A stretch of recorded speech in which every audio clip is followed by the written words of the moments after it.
எங்களுக்கு திருமணமாகி 18 ஆண்டுகள் ஆகிறது. 1991ஆம் ஆண்டு திருமணமானது. அது முதற்கொண்டு எங்களுக்கு பல ஆண்டுகளாக குழந்தைகள் இல்லாமல் இருந்தது.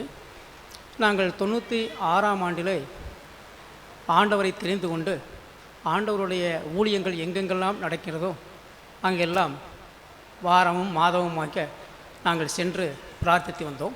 18 ஆண்டுகள் குழந்தை இல்லாமல் இருந்தது. நாங்கள் எவ்வளவோ மருத்துவங்களெல்லாம் செய்து பார்த்து விட்டோம். எந்தவித மருத்துவமும் பலனில்லை.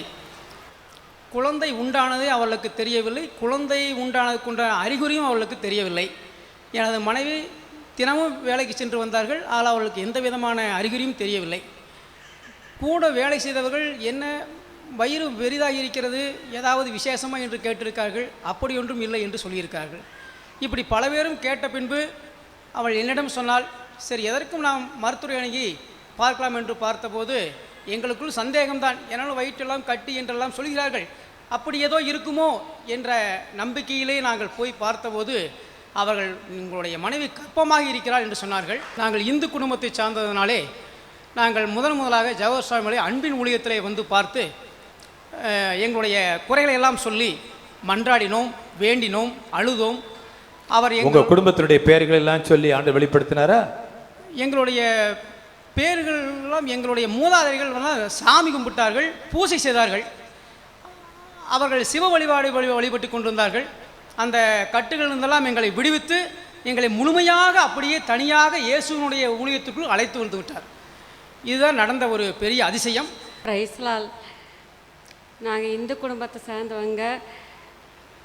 பல ஆண்டுகள் குழந்தை இல்லாமல் எல்லா இடங்கள்லையும் பார்க்காத மருத்துவமனை இல்லை.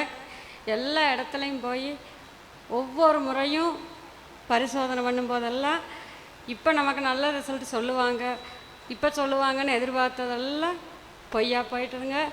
அதுக்கப்புறம் நம்ம பிரதர்கிட்ட வந்து ஜெபம் பண்ணும்போது பிரதர் சொன்னார், உம்முடைய கரத்தில் குழந்தையை காண்கிறேன், நீ அன்போடு முத்தமிட்டு மகிழ்வதையும் அனைவருக்கும் இனிப்புகள் கொடுப்பதையும் நான் காண்கிறேன், நீ கலங்காதே என்று சொன்னார். அந்த நம்பிக்கையின்படி நாங்கள் வாழ்ந்து வந்தோம். எனக்கு குழந்தை உருவானதே தெரியவில்லை. 8 மாதங்கள் கர்ப்பத்தில் கடவுள் அந்த குழந்தையை பாதுகாப்பாக வைத்திருந்தார்.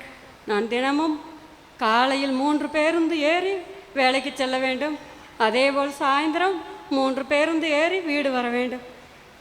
7 மணிக்கு புறப்பட்டால் திரும்ப 7 மணிக்குத்தான் வீடு வருவேன். அப்படியே வந்தோம். 8வது மாதத்தில் தான் நான் மருத்துவமனைக்கு சென்றேன். அப்பொழுது போய் பார்க்கும் பொழுது மருத்துவர் அதிசயத்து போனார். ஒரு அறிகுறியும் உமக்கு தெரியவில்லையா என்று கேட்டார். தெரியவில்லை என்று சொன்னேன். குழந்தை ஆரோக்கியமாக இருக்கிறதா என்று ஸ்கேன் செய்து பார்த்தார்கள். கர்த்தர் அற்புதமாக அந்த குழந்தையை